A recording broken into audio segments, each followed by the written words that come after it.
बारिश में गरीब की झोपड़ी। बाहर तो बहुत तेज बारिश हो रही है। अब मैं मजदूरी कैसे करने जाऊंगा? बाबा, आप रुक जाइए, मौसम बहुत ज्यादा खराब है। मुझे तो समझ नहीं आ रहा। ये दिन पर दिन मौसम खराब होता जा रहा है। अगर ऐसे ही चलता रहा तो मजदूरी नहीं कर पाऊंगा और घर में खाने को एक दाना तक नहीं आ पाएगा। तभी बहुत तेज आंधी तूफान चलता है। अरे देखो, जरा देखो, कितनी तेज तूफान चल रहा है।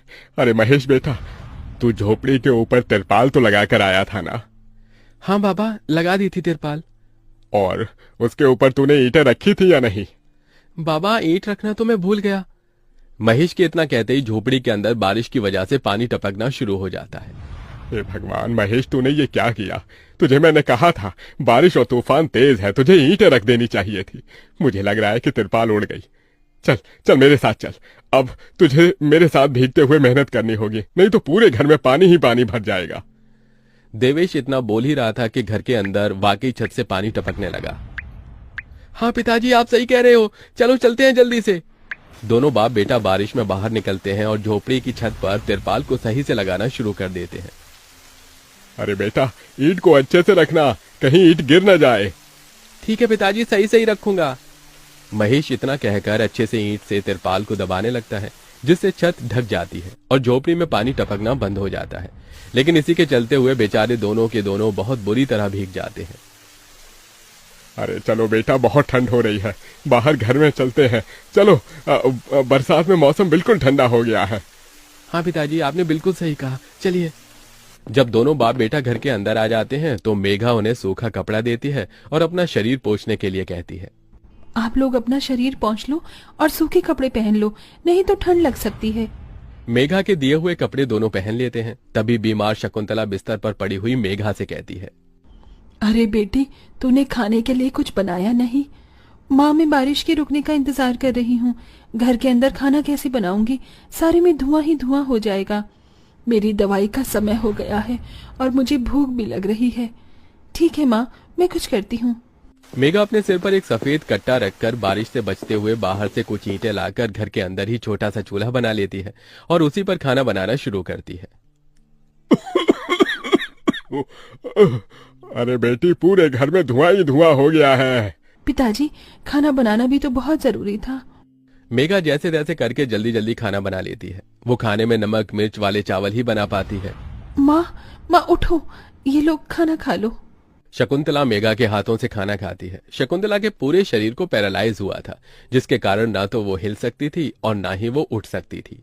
मेरी प्यारी बेटी, इतनी कम उम्र में तेरे ऊपर कितनी जिम्मेदारी आ गई। हम गरीबों का कुछ नहीं हो सकता है। इस गरीब झोपड़ी के अंदर हम कैसे कैसे दिन देखते हैं।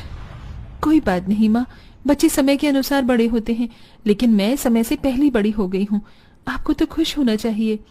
मैं तो इस कदर लाचार हो गई हूँ कि तेरे सर पर हाथ रखकर तुझे आशीर्वाद भी नहीं दे सकती बेटा।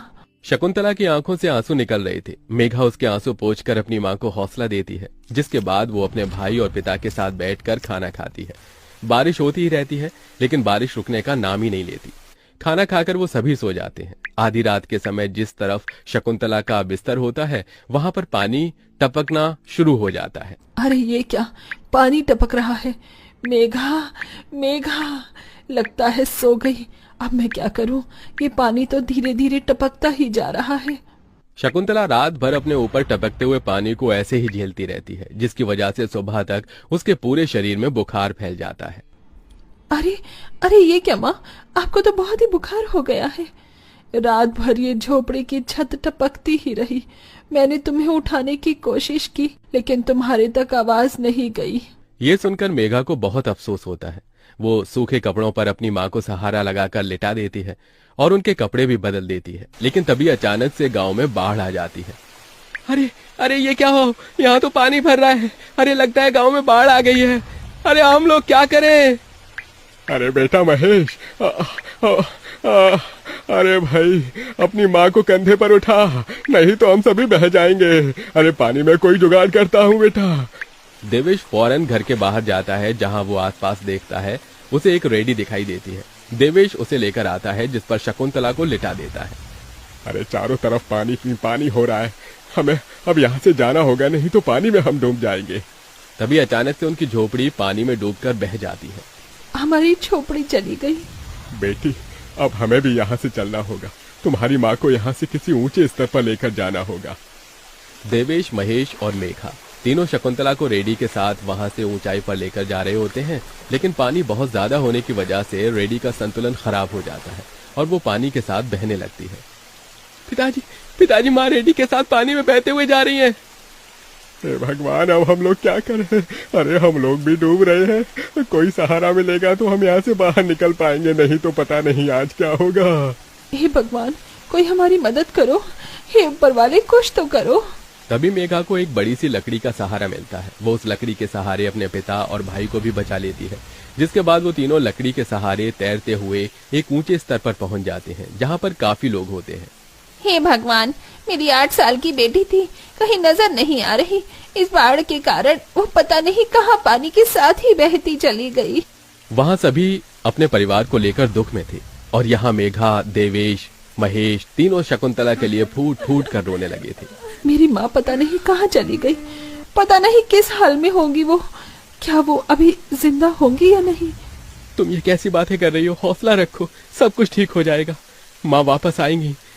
ये देखो, सरकारी लोग हमारी मदद कर रहे हैं, बिछड़े हुए परिवार के सदस्यों को ढूंढ कर ला रहे हैं। महेश, मेघा और देवेश तीनों शकुंतला की राह देखते ही रह जाते हैं, लेकिन सरकारी आदमियों को भी शकुंतला की न तो लाश मिलती है और न ही उसका कोई अता पता, जिसके कारण अब उन्हें यही लगता है कि शकुंतला दुनिया में नहीं रही। इतनी बारिश हो रही है, माँ का तो कुछ पता नहीं। अब हमें हमारे लिए कुछ करना होगा। तुम सही कह रही हो बेटी, अब हमें कुछ न कुछ तो करना ही होगा। देवेश और महेश दोनों बाप बेटे जंगल से लकड़ियां इकट्ठी करके वहां झोपड़ी बनाने की कोशिश करते हैं, लेकिन बार बार बारिश के पानी की वजह से उनकी झोपड़ी बन ही नहीं पाती। बारिश बहुत जोरों से हो रही है, मैं यहाँ वहाँ से पन्नियाँ इकट्ठी करती हूँ। मेघा पन्नियां इकट्ठा करती है और उन्हें जोड़कर तैयार करती है, जिसे वो अपने पिता और भाई के ऊपर रखकर उन्हें बारिश से बचाने की कोशिश करती है। और इसी के चलते महेश और देवेश झोपड़ी बना लेते हैं और उसमें वो सब रहने लगते हैं। चलो, हमने जैसे तैसे करके अपने लिए मजबूत झोपड़ी तो बना ली। काश माँ और मिल जाती तो अच्छा होता।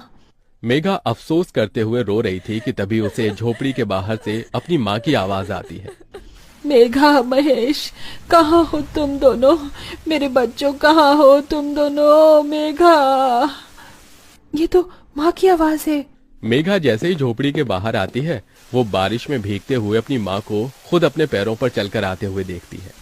माँ, आप चल सकती हो, आप हिल सकती हो, आप खड़ी हो सकती हो।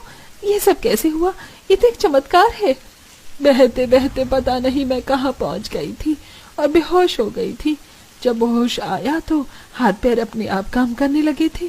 फिर तुम्हें ढूंढते हुए यहाँ तक आ गई। ये भगवान का चमत्कार ही था। हमारी झोपड़ी भी टूट गई। भाई और पिताजी ने दोबारा झोपड़ी बनाई है और इस बार बहुत मजबूत झोपड़ी है। एक बूंद भी नहीं आ रहा अपनी झोपड़ी के अंदर। माँ, चलो हम सब एक साथ पहले की तरह रहेंगे। शकुंतला को सही सलामत देखकर महेश और देवेश दोनों बहुत खुश होते हैं। वो सभी एक दूसरे को गले से लगा लेते हैं। इस तरह बारिश में भी गरीब की झोपड़ी उनके काम आती है और वो उसी में अपना गुजारा करते हैं। बरसात खत्म होने के बाद महेश और देवेश दोनों मिलकर काम करते हैं और पैसे जोड़कर अपने लिए पक्का मकान बना लेते हैं, जिसके चलते अब शकुंतला भी अमीर घर की कोठियों में काम करके कुछ पैसे जोड़ती है और धीरे धीरे घर की परेशानियों को खत्म कर देती है। अब वो सभी एक साथ खुशी खुशी रहने लगते हैं।